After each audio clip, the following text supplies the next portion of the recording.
கர்த்தருக்கு மகிமை உண்டாவதாக. தியானத்திற்காக வெளிப்படுத்தின விசேஷம் 12ஆம் அதிகாரம் 17-11வது வசனம்.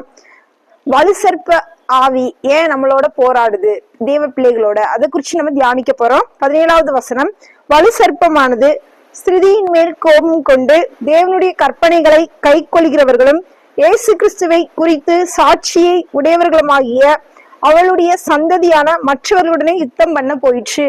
மனதின நம்மளுடைய கிறிஸ்தவ வாழ்க்கையில அல்லது ஆவிக்குரிய வாழ்க்கையில வலு சர்ப்பத்தோடு போராட்டம் நமக்கு இருக்கும். நம்மளோட எந்த காரியம் செய்ய முடியாது, ஜெபிக்க முடியாது, வேத வாசிக்க முடியாது, ஆவிக்குரிய காரியங்களை ஈடுபட முடியாது. அது ஊழிய காரியங்களா இருக்கலாம். இந்த வலு சர்ப்பம் நம்மளோடு போராடும். சரி, இந்த வலு சர்ப்பத்தை எப்படி நம்ம மேற்கொள்ளலாம் அல்லது ஜெயிக்கலாம், அதை குறித்து தியானிக்கலாம். இதே அதிகாரம் 12-11வது வசனம்.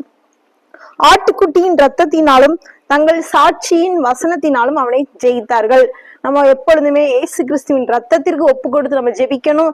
அதுக்கப்புறம் சாட்சியின் வசனம், கர்த்தருடைய வசனத்தை அறிக்கை செய்து நம்ம அதுல இருந்து ஜெயம் பெறலாம். அந்த பிசாசின் பிடியிலிருந்து விடுதலை பெறலாம். கர்த்தர் உங்களை ஆசீர்வதிப்பாராக. ஆமேன்.